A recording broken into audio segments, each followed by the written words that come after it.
Hello and welcome back to Due Simplified, your only spot for simple learning.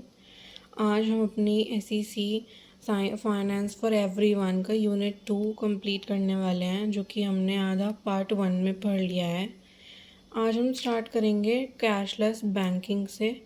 इसका मतलब क्या होता है कि जहाँ पर फाइनेंशियल ट्रांजैक्शंस होते हैं without the use of physical cash, उसको हम कैशलेस बैंकिंग बोलते हैं। इसके मेथड्स होते हैं डेबिट कार्ड या क्रेडिट कार्ड का यूज़ करना, यूपीआई, इंटरनेट बैंकिंग या फिर एनईएफटी, आरटीजीएस, आईएमपीएस का यूज़ करके। ये सारी चीज़ें हम डिटेल में आगे पढ़ने वाले हैं। उसके बाद है फीचर्स, जो कि हैं फास्ट एंड कन्वीनियंट। यानी कि ये जो कैशलेस बैंकिंग होती है बहुत ही ज़्यादा फास्ट होती है, टाइम कम लगता है और कन्वीनियंट होती है। उसके बाद यहाँ पर हमें कैश कैरी करने की कोई भी नीड नहीं होती। पिन और ओटीपी से सिक्योर्ड रहती है हमारी सारी डिटेल्स। 24/7 अवेलेबिलिटी होती है इन सारी फैसिलिटीज़ की। एडवांटेजेस क्या होते हैं ऐसी चीज़ों को यूज़ करने के, ऐसी सर्विसेज को यूज़ करने के? सबसे पहले तो ये हमारा कैश हैंडलिंग इशू को रिड्यूस कर देता है, करप्शन और ब्लैक मनी के चांसेस को भी रिड्यूस करता है, और हमारे पास एक इजी रिकॉर्ड रहता है हमारे हर एक ट्रांजैक्शन का। अब कुछ लिमिटेशंस भी होती हैं, कुछ डिसएडवांटेजेस भी होती हैं इनको यूज़ करने की। जैसे हमें हर टाइम इंटरनेट या फिर स्मार्टफोन की नीड होगी। रिस्क जो है साइबर फ्रॉड का वो थोड़ा इंक्रीज़ हो जाता है। और रूरल या फिर लो टेक्नोलॉजी वाले एरियाज़ में यहाँ पर एक्सेसिबिलिटी कम हो जाती है, यानी कि उसका परसेंटेज यूसेज का कम हो जाता है। आगे देखते हैं। अगला टॉपिक है ई बैंकिंग या फिर इलेक्ट्रॉनिक बैंकिंग। ई बैंकिंग का मतलब क्या होता है? सबसे पहले इसमें आता है इंटरनेट बैंकिंग। इसका मतलब है कि जब हम बैंकिंग सर्विसेज को अवेल करते हैं किसी भी बैंक की वेबसाइट से अपने फ़ंड्स को ट्रांसफ़र करने के लिए, बैलेंस को चेक करने के लिए या फिर बिल्स पेमेंट के लिए, तो वो हमारा ई बैंकिंग के अंदर आता है। उसके बाद आता है मोबाइल बैंकिंग। ये हम मोबाइल ऐप्स के थ्रू यूज़ करते हैं। हर एक बैंक का अपना एक ऐप होता है यूजुअली, जिसको हम यूज़ करके मोबाइल बैंकिंग को यूज़ कर सकते हैं। एटीएम बैंकिंग क्या होता है? यहाँ पे कैश विड्रॉल होता है, डिपॉजिट भी होता है और मिनी स्टेटमेंट भी आप लोगों को मिल जाती है यहाँ पर। उसके बाद फ़ोन बैंकिंग क्या होता है? ऐसी सर्विसेज होती हैं जहाँ पर हम कॉल या फिर आईवीआर सिस्टम्स का यूज़ करते हैं। आईवीआर सिस्टम कौन सा होता है? जो कि ऑटोमेटेड कॉल्स होते हैं ना, वो सब हमारा आईवीआर सिस्टम के अंदर आता है। उसके बाद फीचर्स क्या होते हैं कि यहाँ पे बहुत क्विक ट्रांजेक्शन्स हो जाती है विद इन सेकेंड्स या फिर विद इन अ मिनट। यहाँ पर हमें बैंक जाने की कोई नीड नहीं होती है और ये हमें ना हमेशा अवेलेबल होता है, ये वाले जो भी हमारे फैसिलिटीज़ होते हैं। इम्पॉर्टेंस क्या होती है कि टाइम और कॉस्ट बचता है, हमारी बैंकिंग एफिशिएंसी को इम्प्रूव करता है, इंक्रीज़ करता है। उसके बाद आता है काउंटरफीट करेंसी। काउंटरफीट करेंसी क्या होता है? इसका मतलब फेक करेंसी नोट्स होता है जिनको इलीगली प्रिंट किया जाता है लोगों को चीट करने के लिए या फिर इकोनॉमी को चीट करने के लिए। इसके फीचर्स क्या होते हैं? एक तो ये बहुत ज़्यादा रियल दिखता है, जैसे कि हमारा ओरिजिनल वाला होता है उससे। इलीगल होता है, पनिशेबल ऑफेंस होता है, यानी कि अगर आप पकड़े जाते हो ऐसा कुछ भी करते हुए तो आपको अंडर द लॉज पनिशमेंट दी जाती है। ये हमारी इकोनॉमी को इफ़ेक्ट करता है और हमारा जो मनी सिस्टम के ऊपर ट्रस्ट होता है उसको भी अफेक्ट करता है। अब हम डिटेक्शन कैसे करते हैं फेक करेंसी का? सबसे पहले तो ओरिजिनल करेंसी पे वाटरमार्क होता है, सिक्योरिटी थ्रेड होता है, आरबीआई की सील होती है, माइक्रो लेटरिंग होती है, लेटेंट इमेज होती है और सीरियल नंबर भी होता है। तो अगर ये सारी चीज़ें आपको अपने नोट पर मिल रही हैं, that means your note is original. And if any of the things is missing, that means आपकी जो भी करेंसी है, करेंसी नोट है, वो फेक करेंसी है। अब इसके इम्पैक्ट क्या होते हैं? एक तो इकोनॉमिक लॉस होता है पूरे कंट्री को, इन्फ्लेशन प्रेशर आता है कंट्री के ऊपर, और जो इलीगल एक्टिविटीज़ होती हैं उनकी फंडिंग भी यहीं से होती है। इसको हम प्रिवेंट कैसे कर सकते हैं? आरबीआई के अवेयरनेस प्रोग्राम्स को अटेंड करके अपना एडवांस सिक्योरिटी फीचर्स को यूज़ करके और ऐसी मशीन्स को बैंक में यूज़ करके जो फेक करेंसी के डिटेक्शन को आसानी से पकड़ सके और बता सके कि कौन सा नोट हमारा फेक है और कौन सा ओरिजिनल। उसके बाद आती हैं बैंकिंग कंप्लेंट्स। एक बैंकिंग कंप्लेंट जब फाइल होती है, जब किसी भी कस्टमर को कोई भी डिससेटिस्फैक्शन होती है बैंक की सर्विसेज से और वो अपने रिपोर्ट करता है बैंक को। यानी कि अगर आपका कोई भी आपको इशू है किसी भी चीज़ से रिलेटेड, तो आप अगर कोई भी कंप्लेंट बैंक को करते हैं या फिर बैंक की किसी भी रिपोर्ट से आपको कोई प्रॉब्लम है और आप बैंक को बताते हैं, तो that is a banking complaint. अब कॉमन रीजंस क्या होते हैं ऐसी कंप्लेंट्स के? एक तो हिडन चार्जेस, यानी कि आपके अकाउंट से कुछ हिडन चार्जेस डिडक्ट हो रहे हैं। रॉन्ग डेबिट या फिर क्रेडिट आता है अकाउंट के अंदर, तो हम ये कंप्लेन करते हैं। एटीएम वर्क नहीं करता है तो भी हम बैंकिंग कंप्लेंट्स करते हैं। डिले होता है लोन अप्रूवल में, या फिर बहुत ही बेकार कस्टमर सर्विस अब आपको प्रोवाइड की जाती है, तब भी आप बैंकिंग कंप्लेंट्स कर सकते हैं। अब कंप्लेन का प्रोसेस क्या होता है? सबसे पहली चीज़ जो आपको करनी होती है वो बैंक ब्रांच को कंप्लेन फाइल करनी होती है। अगर वहाँ पर भी सॉल्व नहीं होती है तो आपको अपनी बैंक की ग्रीवेंस सेल तक जाना होता है और वहाँ पे जाकर अपना कंसर्न बताना होता है। उसके बाद आप वहाँ पर एक बैंकिंग ओम्बड्समैन को अप्रोच करेंगे एंड ही और she will solve your problem that you are having with the bank services.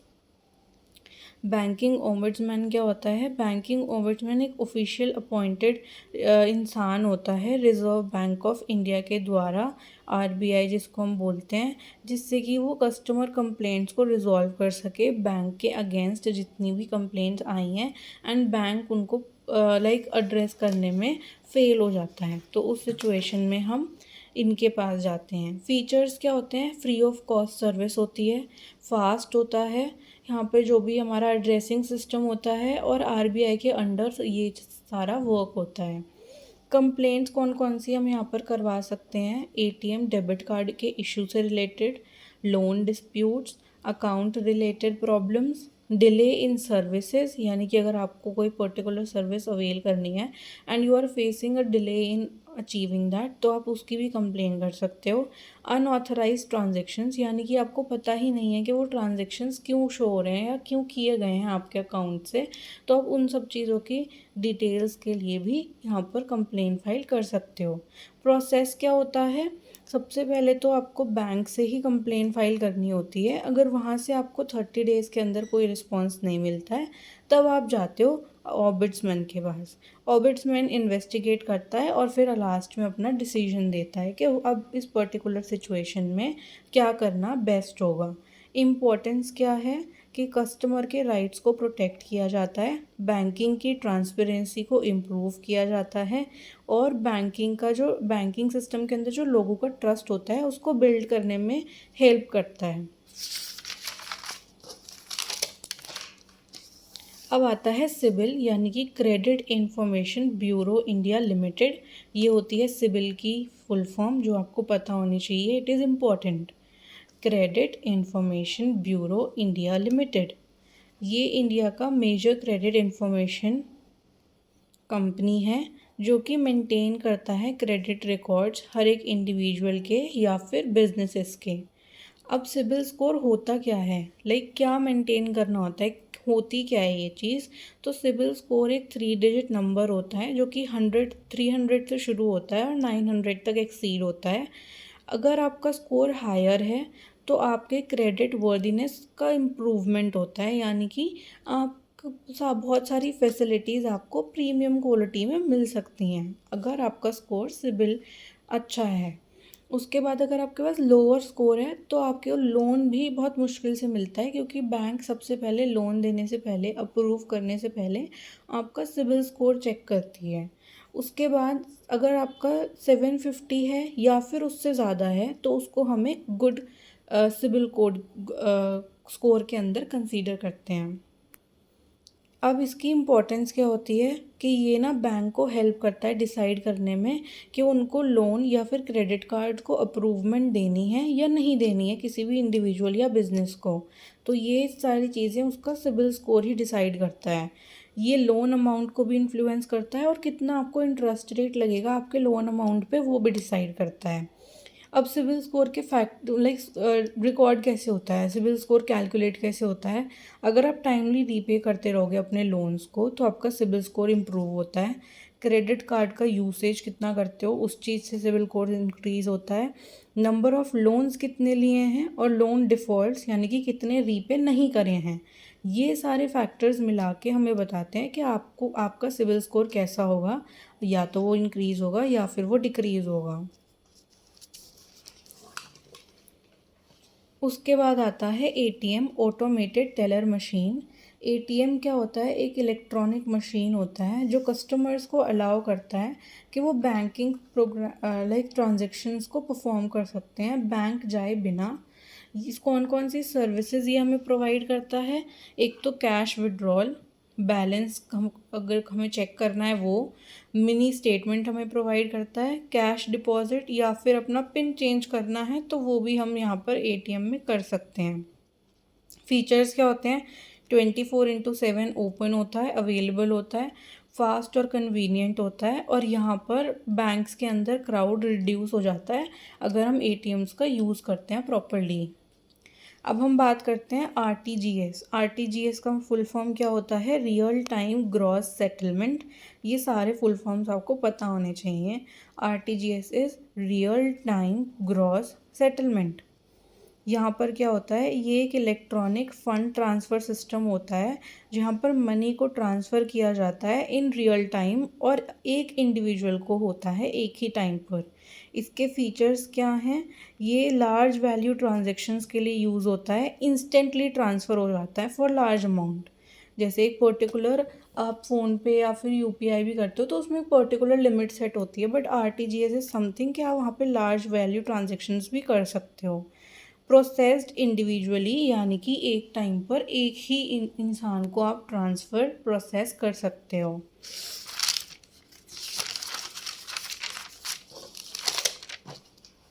Minimum amount कितना होता है जो हम आरटीजीएस में अवेल कर सकते हैं, मिनिमम आप 2 लाख और उससे ज़्यादा, यानी कि अगर आपको आरटीजीएस को अप्लाई करना है तो आप 2 लाख से ज़्यादा की ट्रांजैक्शन ही कर पाओगे। 2 लाख से कम करना है तो वो यहाँ पर अवेलेबल नहीं होगा। एडवांटेजेस क्या होते हैं, सेफ़ और फास्ट होता है और एकदम से सेटलमेंट हो जाती है यानी कि ट्रांसफ़र हो जाता है। एनईएफटी क्या होता है, NEFT stands for national electronic funds transfer. अब इसका मतलब क्या है, ये भी एक इलेक्ट्रॉनिक सिस्टम है जहाँ पर मनी को ट्रांसफ़र किया जाता है एक बैंक अकाउंट से दूसरे बैंक अकाउंट में। इसके फीचर्स क्या हैं, देखो यहाँ पे ना कोई भी मिनिमम ट्रांसफ़र लिमिट नहीं होती, जैसे आरटीजीएस में 2 lakh is the minimum limit, यहाँ पर कोई भी मिनिमम ट्रांसफ़र लिमिट नहीं है। ट्रांसफ़र जो किया जाता है वो बैचेस में किया जाता है, यानी कि एकदम से नहीं होता है, इंस्टेंट नहीं होता, it is in batches, through out the day available होता है हमारे लिए। एडवांटेजेस क्या हैं, ईजी और सिक्योर हैं, और दोनों पेमेंट्स के लिए यानी कि स्मॉल या फिर लार्ज दोनों तरह की पेमेंट्स के लिए हम इसको यूज़ कर सकते हैं। आई होप आपको आरटीजीएस और एनईएफटी में डिफरेंस पता चल गया होगा। सबसे बड़ा डिफरेंस कि आरटीजीएस में मिनिमम वैल्यू होता है फॉर द पेमेंट, एनईएफटी में there is no minimum transfer limit. उसके बाद वहाँ पर इंस्टेंट ट्रांसफ़र होता है, यहाँ पर ट्रांसफ़र बैचेस में प्रोसेस होता है, ठीक है, और इजी और सिक्योर तो दोनों ही होते हैं। उसके बाद आता है IMPS. IMPS stands for immediate payment service. इसमें क्या होता है, ये एक सिस्टम है जहाँ पर हम instant into bank money transfer यानी कि from a one bank to another bank हम ट्रांसफ़र कर पाते हैं इंस्टेंटली। फीचर्स क्या हैं, एकदम से ट्रांसफ़र हो जाता है विद इन मिनट्स और आवर्स, ठीक है। अवेलेबल होता है 24/7 इंक्लूडिंग हॉलीडेज़, यानी कि आईएमपीएस में हम हॉलीडेज़ में भी अपना पेमेंट करवा सकते हैं, जो कि दूसरे बाकी जो भी हमने पढ़े हैं उसमें हमारे पास ऐसी फैसिलिटी नहीं होती है। इसको हम मोबाइल बैंकिंग या फिर इंटरनेट बैंकिंग के थ्रू भी यूज़ कर सकते हैं। एडवांटेजेस क्या होते हैं, बहुत जल्दी हो जाता है और अर्जेंट पेमेंट्स के लिए बहुत ज़्यादा कन्वीनियंट है, क्योंकि हमें हॉलीडेज़ में भी यहाँ पर फैसिलिटी मिल रही है कि हम हॉलीडेज़ में भी अपना पेमेंट कर सकते हैं या करवा सकते हैं। इसके बाद आता है ECS। ECS stands for electronic clearance service. Electronic clearance service का क्या मतलब है? ECS जो है ना, वो इलेक्ट्रॉनिक मोड है जहाँ पर ट्रांसफ़र किया जाता है फंड्स को एक बैंक अकाउंट से दूसरे बैंक अकाउंट में रेगुलरली। ठीक है, यहाँ पर लाइक इम्पॉर्टेंट पॉइंट है कि रेगुलर बेसिस पे यहाँ पे ट्रांजेक्शन्स होते हैं। एडवांटेजेस क्या हैं? ऑटोमेटिक पेमेंट्स होते हैं, टाइम बचाता है और हमारा पेपर वर्क भी रिड्यूस करते हैं। अब ECS भी दो टाइप्स के होते हैं। पहला टाइप है हमारा ECS क्रेडिट, जो कि हम सैलरी, पेंशन या फिर जो भी हमारी डिविडेंड पेमेंट होती है उसके लिए हम यूज़ करते हैं। अब दूसरा आता है ECS डेबिट। ECS डेबिट हम इलेक्ट्रिसिटी बिल, EMI की पेमेंट के लिए, इंश्योरेंस प्रीमियम के लिए यूज़ करते हैं। इसमें आपको ज़्यादा डिटेल में नहीं पढ़ना, बस इतना ही जानना इम्पोर्टेंट है। उसके बाद आते हैं नेट बैंकिंग। नेट बैंकिंग में क्या होता है? नेट बैंकिंग या फिर जिसको हम इंटरनेट बैंकिंग भी बोलते हैं, उसका मतलब है कि जब आप बैंकिंग को करते हो इंटरनेट के थ्रू बैंक वेबसाइट्स को यूज़ करके, तो वो आपका नेट बैंकिंग होता है। सर्विसेज क्या होती हैं? फ़ंड ट्रांसफ़र किए जाते हैं, बिल का पेमेंट किया जाता है, ऑनलाइन शॉपिंग कर सकते हो, अकाउंट स्टेटमेंट को डाउनलोड भी कर सकते हो नेट बैंकिंग के थ्रू। फीचर्स क्या हैं? हर समय अवेलेबल है, सिक्योर रहता है पासवर्ड्स या फिर OTP के साथ, कोई भी ज़रूरत नहीं होती है कि हम बैंक जाके अपनी चीज़ों को, सर्विसेज को लें, हम फ़ोन पर भी ले सकते हैं और बहुत क्विक ट्रांजेक्शन्स भी यहाँ पर हो जाते हैं। उसके बाद आते हैं डेबिट कार्ड। डेबिट कार्ड क्या होता है? ये कस्टमर्स को अलाउ करता है कि वो उस मनी को स्पेंड कर सकते हैं डायरेक्टली उनके बैंक अकाउंट से। इसके फीचर्स क्या होते हैं कि ये जो डेबिट कार्ड होता है ना, ये आपके सेविंग्स या फिर करंट अकाउंट से लाइक लिंक्ड होता है, जॉइंट होता है। अमाउंट जो होता है वो इमीडिएटली डिडक्ट हो जाता है, जैसे ही आप खर्च करोगे वैसे ही डिडक्ट हो जाएगा। यूजेस क्या होते हैं? ATM withdrawal, online shopping, POS machine payment, ये सारे यहाँ पर आपको यूजेस मिल जाएंगे। एडवांटेजेस क्या होते हैं कि यहाँ पर हम ओवर स्पेंडिंग को प्रिवेंट कर सकते हैं, क्योंकि जितना आपके पास बैलेंस होगा आप उतना ही खर्च कर पाओगे। अब बात करते हैं क्रेडिट कार्ड की।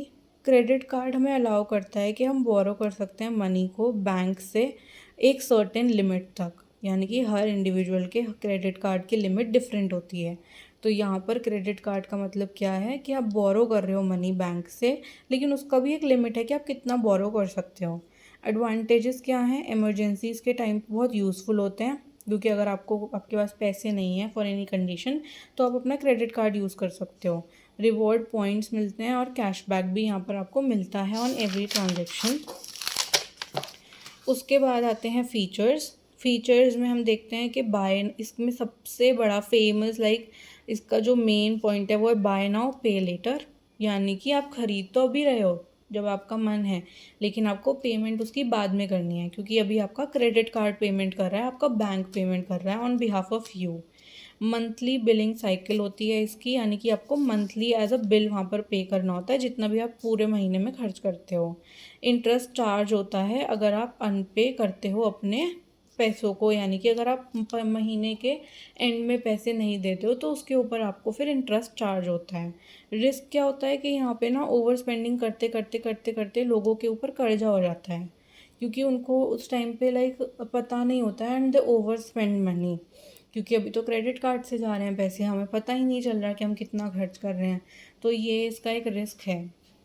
अब बात करते हैं बैंक ड्राफ्ट की। बैंक ड्राफ्ट क्या होता है? एक पेमेंट इंस्ट्रूमेंट होता है जिसको बैंक इशू करता है और गारंटी करता है कि आपका जो पेमेंट है वो पेमेंट आपकी गारंटी करता है आपको कि आपकी पेमेंट हो जाएगी। ऐसे कुछ सिस्टम होता है बैंक ड्राफ्ट में कि एक इंस्ट्रूमेंट यानी कि एक एप्लीकेशन इशू की जाती है। ठीक है, बैंक जहाँ पर गारंटी करता है कि आपकी पेमेंट हो ही जाएगी। पे यानी कि जो पे करता है। फीचर्स क्या होते हैं? प्रीपेड होता है यहाँ पे, सेफ होता है चेक से ज़्यादा, यानी कि आपको बैंक ड्राफ्ट जो है वो पहले ही देना होता है। यूज़ किया जाता है सिक्योर पेमेंट्स के लिए, यानी कि अगर आपको अपनी पेमेंट सिक्योरली करवानी है, तो आप यहाँ पर चेक की बजाय बैंक ड्राफ्ट यूज़ कर सकते हो। स्कूल कॉलेजेस की फ़ीस को पे करने के लिए इसका यूज़ किया जाता है और गवर्नमेंट पेमेंट्स के लिए भी बैंक ड्राफ्ट का यूज़ किया जाता है। एडवांटेज क्या होता है कि यहाँ पे ना पेमेंट बैंक गारंटी करता है कि जो पेई है उसके बिहाफ पे बैंक बोल रहा है कि हाँ जिसकी भी पेमेंट है वो हो जाएगी। उसके बाद बात करते हैं पे ऑर्डर। पे ऑर्डर का क्या मतलब होता है, ये सिमिलर होता है बैंक ड्राफ्ट के जैसा, बट यहाँ पर ना सेम सिटी में यूज़ किया जाता है पे ऑर्डर को। लाइक अगर आप बैंक ड्राफ्ट यूज़ कर रहे हो तो आप इंटर स्टेट भी कर सकते हो और through out the country, but जो पे ऑर्डर होता है वो with in the same city होता है। इसके फीचर्स क्या हैं कि बैंक ये इशू किया जाता है जब रिसीविंग अमाउंट जो है वो बैंक को मिल जाती है। पे ऑर्डर तभी वो निकालते हैं जब उनके पास अमाउंट होती है देने के लिए। सेफ पेमेंट मेथड होता है पे ऑर्डर का। अब डिफरेंस क्या होता है डिमांड ड्राफ्ट और पे ऑर्डर में। पे ऑर्डर जो है उसको लोकली यूज़ करते हैं और जो डिमांड ड्राफ्ट है यानी कि जो हमने पीछे पढ़ा था बैंक ड्राफ्ट, वो हमारा डिफरेंट सिटीज़ के बीच में भी हो सकता है। ठीक है, आई होप आपको समझ आ गया होगा। यहाँ पर हमारी यूनिट 2 कंप्लीट हो जाती है fully and finally, and I hope आप लोगों को समझ आ गया होगा। Quite difficult and different terms हैं, बट थोड़ा सा समझोगे तो समझ में आ जाएगा। This is it for the video. I hope you like the video. Do let me in the comment section if you have any doubt. And till the next video, take care, keep studying, bye bye, and don't forget to subscribe the channel. Thank you.